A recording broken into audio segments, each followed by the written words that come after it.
Oke Ustadz Ahmad, balik Ya, lagi kita akan membahas seputar muamalah, fikih muamalah ya. Kali ini kita akan betul. bahas hal-hal yang sebenarnya lebih ke arah kebutuhan masyarakat sih Ustadz. Mhm, Misal tiba-tiba butuh dana talangan, butuh dana darurat, tapi mereka mmm, nggak pegang fresh money. betul. Kebiasaannya mereka itu akan melakukan ya sejenis gadai sih sebenarnya. Mhm mhm. Ibaratnya itu kayak sekolahin BPKB atau sekolahin sertifikat rumah.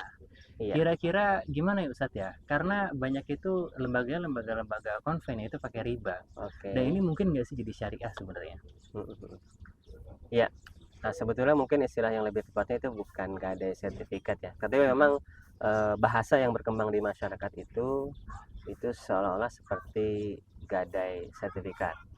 Padahal pada prakteknya sertifikat-sertifikat itu digunakan untuk sebagai kolateral atau jaminan Hmm. di lembaga keuangan, baik itu konvensional maupun syariah. Di lembaga keuangan konvensional tentu saja kita tidak tidak meragukan lagi bahwasanya akad-akad yang dilakukan adalah akad-akad ribawi, ya, akad-akad ribawi. Jadi mereka diberikan hutang, bisa kredit multiguna atau eh, pinjaman dalam bentuk apapun ya, dengan jaminan aset, ya. Jadi tidak mesti gadai karena konotasinya adalah gadai itu aset yang seperti emas ya, kemudian seperti kendaraan, motor ya yang ditahan barangnya ya. Nah, kalau untuk pembiayaan multiguna, sebetulnya sertifikat-sertifikat ini digunakan sebagai jaminan. Oke, jadi Ustadz Mhm, menyekolahkan sertifikat ini kan pasti beda dengan gada ya. Tadi kan sudah dijelasin iya, segala macamnya. Tapi bisa nggak sih disekolahin secara syariah? iya, iya memang kebutuhan terkait fresh money atau kebutuhan keuangan inilah yang menjadi PR di lembaga keuangan syariah. Oleh karena itu para ulama di bidang muamalah ya di bidang ekonomi syariah dan lembaga-lembaga fatwa otoritatif membuat sedemikian rupa berbagai macam akad-akad ya yang bisa dijadikan produk untuk pembiayaan multiguna secara syariah. Oh, jadi bisa. Bisa, Ah, tapi bisa, tapi ada tapinya nih nggak Ustadz? nggak ada sebetulnya. Jadi akad-akad muamalah itu dibuat sedemikian rupa agar menghindari tentu saja hal-hal yang bersifat riba ya, riba, goror, kezoliman seperti itu. Nah, pembiayaan-pembiayaan multiguna ini, nah itu bisa disiasati dengan beberapa akad syariah seperti itu. Teknisnya seperti Hmm. apa Ustadz biar dia tetap jadi akad yang halal? Titik-titik kritisnya lah. Ya, nah pembiayaan multiguna mirip sebetulnya di lembaga keuangan konvensional ya, hanya saja memang berbeda di Akad. konsekuensi akadnya ya. Nah, ini menggunakan produk yang namanya refinancing, Oke. refinancing atau pembiayaan kembali atau pembiayaan ulang Oke. seperti itu. Nah, ini akad-akad yang bisa digunakan di antaranya adalah akad IMBT. IMBT. Ya, IMBT adalah akad ijarah muntahiyah bi at-tamlik, Oke. akad sewa berakhir milik. Kemudian Hmm. ada juga akad musyarakah mutanakisah Hmm. ya, atau ada juga akad musyarakah muntahiyah bitamlik Hmm. ya, atau juga ada gabungan dari kedua akad itu, akad musyarakah mutanakisah digabung dengan akad ijarah muntahiyah bitamlik, itu bisa. Yang kira-kira relevan Hmm, sama di Indonesia di saat berdasarkan regulasi iya, apa segala macam tuh kira-kira yang memungkinkan akad modelan mana Ustaz? iya. Nah, ini tergantung legalitas dari nasabahnya itu sendiri. Oh, Jadi kalau tergantung aset yang dia miliki. Sertifikat hmm, apa yang ingin dia hmm. sekolahkan? Artinya antara Iya, BPKB sama sertifikat rumah itu sertifikat beda. rumah. Kalau yang BPKB Ustaz? Ya, nah kalau di masyarakat memiliki aset atau agunan berupa mobil, kendaraan, nah akad yang lazim digunakan di lembaga keuangan syariah itu adalah akad IMBT. Yang ijarah tadi Iya, ya. akad ijarah muntahiyah bitamlik, akad sewa berakhir milik. Nah, Hmm. polanya seperti apa? Nah, jadi aset yang dimiliki nasabah inilah yang membedakannya dengan lembaga keuangan konvensional ya. Nah, kalau di lembaga keuangan konvensional, sertifikat ini hanya dijadikan sebagai jaminan. Sebagai jaminan. Sebagai jaminan. Artinya kalau nasabah ini gagal bayar, Itu yang akan iya, maka aset ini akan ditarik secara dieksekusi. paksa ya oleh pihak lembaga keuangan. Kalau di syariah, Artinya apa? hmm? Tidak ada perpindahan kepemilikan. Ya, Oh diperhatikan ya, iya. tidak ada Hmm, perpindahan hmm. kepemilikan atas aset. Hmm, hmm, Aset hmm. ini tetap milik siapa? Tetap milik yang nasabah. punya nasabahnya. Sedangkan bank konvensional hanya atau lembaga keuangan konvensional hanya memberikan dana utang, Pinjaman dong ya. pinjaman. Tentu saja ini ribawi. Nah, bedanya dengan lembaga keuangan syariah, perlakuan terhadap aset. Aset yang ada baik itu rumah ataupun mobil ini dibeli oleh lembaga keuangan. Ya, jadi aset misalnya mobil nih bukan sekedar BPKB-nya aja ditahan oleh lembaga keuangan, tapi secara hakikat ada qabad, ada serah terima ya terhadap objek mobil. Sepaket dengan perpindahan penanggungan resiko atas mobil itu sendiri. Iya, jadi mobil ini dibeli oleh lembaga keuangan ya. Tentu saja BPKB-nya ditahan. Nah, adapun mobil ini ya bisa dipakai oleh nasabah karena dengan akad tadi sewa. Dengan akad sewa.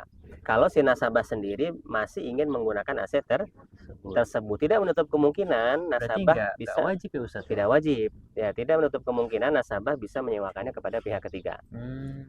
Atau kalau dia sendiri mau pakai sewa, maka yang penting kan karena aset itu sudah milik bank, maka atas beban sewa maka itu wajib dibayar oleh nasabah, ya oleh nasabah atau siapa yang menyewa mobil tersebut. Akan tapi kan bank urusannya dengan nasabah nih, tentu saja nanti sebagai wakalah ya, maka nasabahlah yang akan dimintai pertanggungjawabkan atas pengelolaan aset sewa tersebut. Berarti sebenarnya boleh ya Ustaz? Dan bisa, ya bisa. Nah, tinggal titik kritis dari akad ini adalah peralihan resiko, karena inilah yang membedakan dengan konvensional. Qabadnya tadi ya, selain qabad itu kan ada yang sifatnya hakiki dan ada yang sifatnya hukmi ya. Nah, qabad yang sifatnya hukmi tentu saja sudah dilakukan, itu perpindahan surat-surat aset tadi. Nah, qabad secara hakikinya agar ini tidak sekedar kamuflase riba, maka resiko-resiko atas aset ini berpindah kepada pihak lembaga keuangan. Artinya resiko kehilangan, resiko servis besar, resiko bencana ya, maka ini menjadi tanggungan siapa? Lembaga keuangan. Ya, lembaga keuangan memiliki mobil. Meskipun semua resiko-resiko ini bisa di-cover oleh asuransi syariah. Yang itu kita sudah bahas di segmen yang lain. Segmen yang lain. Seperti itu. Oke. Nah, itu kan artinya di Indonesia ada produknya Ustaz. Ada, produk seperti itu ada. Berarti ada legal yang membuat ini jadi boleh di Indonesia. Iya, jadi banyak ya, DSN MUI sudah membuat banyak fatwa yang mengakomodir ya akad-akad multiguna ini, seperti fatwa ijarah muntahiyah bitamlik, akad IMBT, akad musyarakah mutanaqisah, akad musyarakah muntahiyah bitamlik. Nah, jadi ketiga fatwa ini sudah bisa mengakomodir legalitas syariah di Indonesia, agar lembaga keuangan bisa menjual produk multiguna ini kepada masyarakat. Seperti itu. Siap ya, insya Allah jadi sebagai jawaban lah ya bagi teman-teman yang masih ragu, soalnya banyak banget yang ya sebenarnya butuh, cuma uangnya itu masih dalam bentuk mobil, SHM dan lain segala macam. Dan mereka tidak berniat untuk menjual aset tersebut. Kalau untuk yang SHM, Ustadz, teknisnya sama nggak ya sama IMBT atau pakai akad yang beda? Iya, kurang lebih sama. Cuma itu sekali lagi disesuaikan dengan kondisi dan legalitas nasabah. Terkadang ada nasabah yang rumahnya ini belum lunas. Kalau rumahnya ini belum lunas, masih ada sedikit tanggungan ke lembaga keuangan yang sebelumnya atau konvensional, maka ini pasti menggunakan akad musyarakah mutanaqisah yang dikombin dengan akad ijarah muntahiyah bitamlik. Dan itu boleh. Dan itu boleh. Jadi apa bedanya dengan sekedar akad ijarah muntahiyah bitamlik yang tadi? Kalau dengan akad musyarakah mutanaqisah ini ada hissah aset yang masih menjadi milik nasabah. Kasusnya bisa seperti tadi. Bisa nasabah masih ada sisa tunggakan di bank konven ya, atau memang nasabah tidak mau mendapatkan nilai plafon yang melebihi nilai asetnya dia. Bisa diatur. Bisa diatur. Maka itu bisa. Jadi bank hanya atau lembaga keuangan syariah hanya membeli sebagian porsi saham milik aset dia saja. Berarti maka ini berlaku akad musyarakah mutanaqisah. Ya, jadi simpelnya nasabah dengan bank bersirkah atas sebuah aset. Jadi bank membeli saham aset milik nasabah sebagian senilai plafon yang diajukan. Ya. Nah, kemudian secara bersama-sama nasabah dan bank mengelola aset ini. Entah itu disewakan, entah itu tergantung asetnya ya. Apakah asetnya itu ruko, apakah asetnya itu rumah, apakah asetnya itu mobil. Nah, akad apa yang memungkinkan untuk dikerjasamakan? Bisa sewa menyewa, bisa mudorobah, dan bisa akad yang lainnya. Nah, di mana hasil ini akan dibagi hasil kepada kedua belah pihak ya.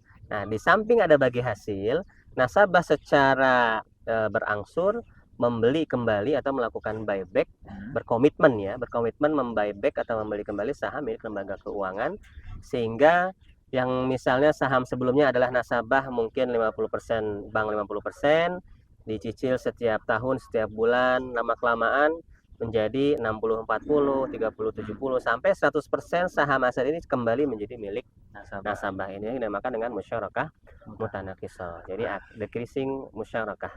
Berarti teknisnya banyak banget Ustaz sebenarnya ya. Iya, banyak. Dan ini kita harus melihat case by case. Case by case. Oke, siap Ustaz. Barakallahu fiik. Buat kamu yang masih ragu sama multiguna, konsultasi aja langsung sama Kak Perin aja. Insya Allah kita akan kondisikan agar akadnya tetap sesuai dengan syariah.